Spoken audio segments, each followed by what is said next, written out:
everyone, thanks for stopping by. If you are new here, my name is Tori. We run Mountain Momma Living, and this channel is dedicated to do-it-yourselves, recipes, anything related to creating a natural existence. And today I am going to show you some eco-friendly things that I keep in my kitchen. My family isn't necessarily zero waste, but we are trying to be as low waste as possible. So this is a new series that I'm starting on Wednesdays, and this week, like I said, we're going to do things in the kitchen. Next week I don't really have a plan. If you would like to see something specific, definitely comment down below and I can kind of head into that direction. But some examples may include you know, eco-friendly bathroom, eco-friendly nursery, eco-friendly baby gear, anything for your bedroom, anything like that. So yeah, let's get started. All right, so first up is going to be this bamboo brush. I'm gonna just put it in close. I don't know if it will focus. So for those of you OGs on this channel, this is a brand new camera, so I'm pretty excited to actually use it. The quality is incredible compared to a phone, so let me know if you like the quality. But anyways, so this is a bamboo brush. I use this instead of sponges in the sink. We don't have a dishwasher at our home here in Colorado, so unfortunately, we wash our dishes. It's pretty relaxing to me, but we do waste a little bit more water washing our dishes as opposed to having a dishwasher. But anyways, this is bamboo. It has some bristles here, and then anything food related that gets onto my dishes, I use a scraper that I got from Pampered Chef. So yeah, I scrape all the food off and then I go ahead and use my bamboo brush. That's number one. Number two is going to be this soap dispenser. So I bought about 3 of these and I put them by each sink that I have in the house. I fill them up with some homemade dish washing liquid, and then I also make homemade hand soap. I will link that recipe down below. And it's also on our website, mountainmommaliving.com. So if you're interested in that, let me know.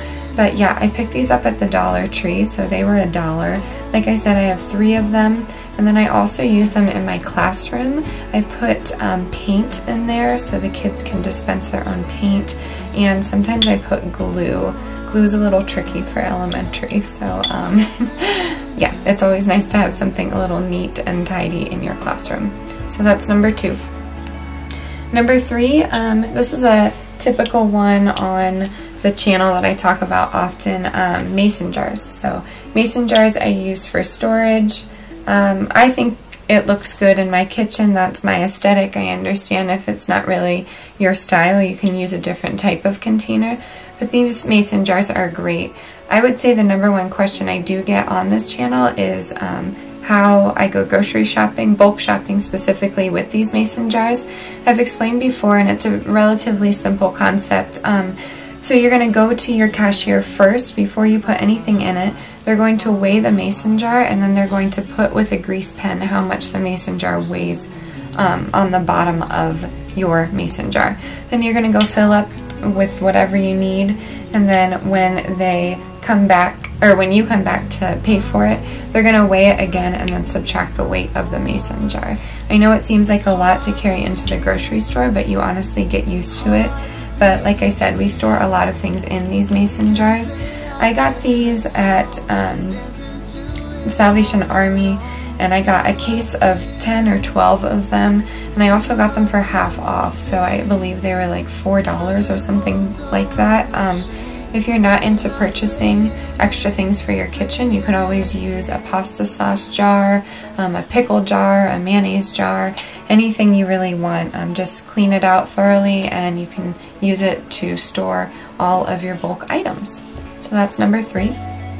Number 4 and number 5 and number 6 are kind of going to go hand in hand, but they are things that we use to replace paper towels, napkins, and then cleaning cloths.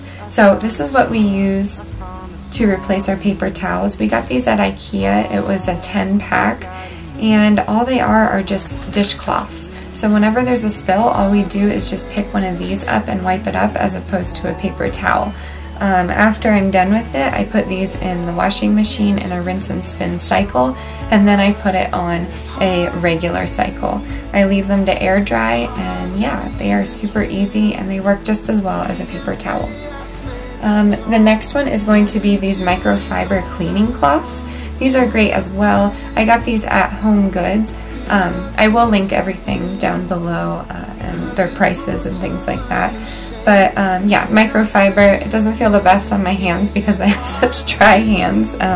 Colorado is a very dry climate, but yeah, it gets the job done. All I do is spray my surface with the cleaning astringent that I make. I've said this before, it's just water, vinegar, and a little bit of grapefruit essential oil. Sometimes I use lavender.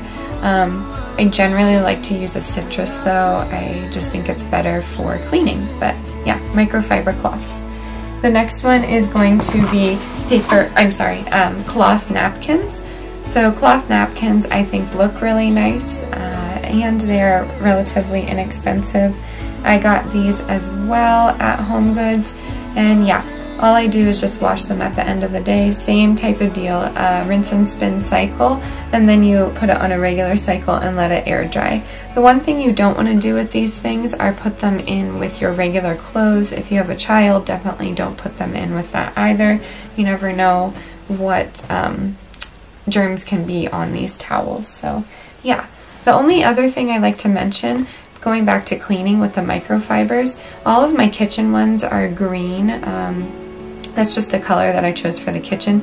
But then everything in our restroom is going to be blue. Blue for bathroom. And that was the easiest way to remember it. I never like to do kitchen and bathroom in the same cloth. You just never know what you could cross-contaminate. So yeah, definitely get 2 different kinds of microfibers for your bathroom and kitchen. Let's see, 1, 2, 3, 4, 6, 7. Number 7 is going to be things that are actually just stored in my kitchen. So we've talked about this before. A metal straw. I have a few in my kitchen, and then I take a few of them with me when I'm out and about, just so I'm not using any straws. Another one here is going to be hydro flasks. I use the 20-ounce one for green juice now. I used to use it for water. Honestly, it's not enough water for me. I'm sorry, it's 21 ounces now that I'm looking at it. I try and drink just about over 100 ounces of water a day. Colorado is super dry, but anywhere in the country, you should definitely be drinking a large amount of water to stay hydrated. So yeah, I put green juice in the 21 ounce now. And then the other one that I use is this one. Sometimes I put smoothies in this as well as soup or things for lunch when I go to work, things like that. But yeah, another hydro flask. Let me see how many ounces this is. It doesn't say. I'm gonna say like 16. I don't think it's as large as the other hydro flask. Alright, next thing up is going to be this guy. This is a silicone baking mat. This replaces all of my foil and parchment paper that I used to cook with. Honestly, I've been trying to phase out foil in my kitchen. It's not the greatest for you. You definitely shouldn't cook with it or put it in the oven or anything like that. I understand sometimes you gotta do what you gotta do, but I'm definitely trying to phase that out. The silicone baking mat was extremely inexpensive because it was free. I got it free with a purchase, and I don't remember where though. But yeah, it comes in all colors. It's really easy to clean, and then I just put it on most of my pans. It fits anything. I even use it with pizza pans, but it's really works great with cookies and things like that. I cook with coconut oil, so coconut oil tends to get a little bit sticky on my pan, so this is awesome. Alright, and then the last thing is going to be reusable bags. Like I said, I just want to include it because it's stored in my kitchen, but I usually take these with me. This is a compost bag. It's made out of hemp. I'm sorry, it's a produce bag. It's made out of hemp. And honestly, I never used to put my vegetables in plastic bags, so it's never affected me like greatly. but it is nice to put potatoes and onions and dark things in here. Potatoes and onions should be stored in a cool and dark area, so I actually just store those type of produce items in this bag in my kitchen. And then the other ones are just reusable bags. I have so many of them, and here where I live in Colorado, everyone's always giving away free ones with whatever purchase. The grocery store that you saw in the last video called Natural Grocers, they do have reusable bags, but the fun thing about them is I believe Aldi does it as well, and my PA friends, I think we have an Aldi. I've been there before. I could be mistaken. Comment down below if I'm mistaken, but yeah, so they use all of the boxes and that all of their products come in, which is pretty awesome. And I like that because I get a lot of heavy things in jars, so it's nice to hold it with the box. But if I'm not getting anything heavy, I bring along my produce bags. Oh, okay, so there is one more thing. It's just something quick, and it's not necessarily zero waste, but it is eco-friendly. So this is going to be a compostable bag. I put all of my food scraps in there. This guy will last me about a week, and then I put it in an empty coffee container that we use, and I seal it up and put it in my compostable can out next to my garbage can and recycling.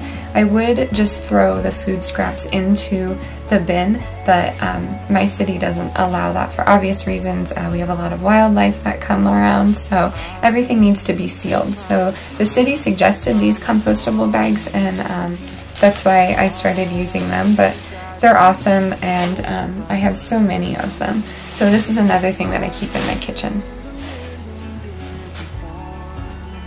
Alright, so that's it. That is it for today's video.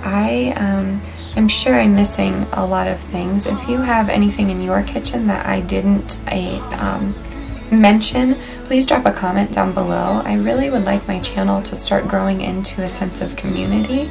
I learned a lot from YouTube. I've said this in the past, and I am sorry if I offend anybody, but I am so new to YouTube. It was never really a big thing when I was in school, when I was in middle and high school, so I never really paid attention to it. But now that I have access to the internet, I feel like I reference YouTube often, and that's why I wanted to start a YouTube channel, just so I could have a way to connect with other people, other like-minded people. Alright, so that is it for today's video. If you have anything in your kitchen that you like to use that I haven't mentioned, please drop a comment down below so I can see it. I'm always open to new ideas. And yeah, that is it. We will see you Friday for a miscellaneous video. I think I'm going to do something do-it-yourself, maybe craft-related, something fun for the summer, maybe something involving gardening or something like that, hint hint. But yeah, I hope you enjoyed today's video. This is going to be the start of a new series on Wednesdays, like I said in the beginning. So I'm super excited. If you liked this video, please make sure you like it, make sure you share it, and make sure you subscribe, and we will see you next time. Bye!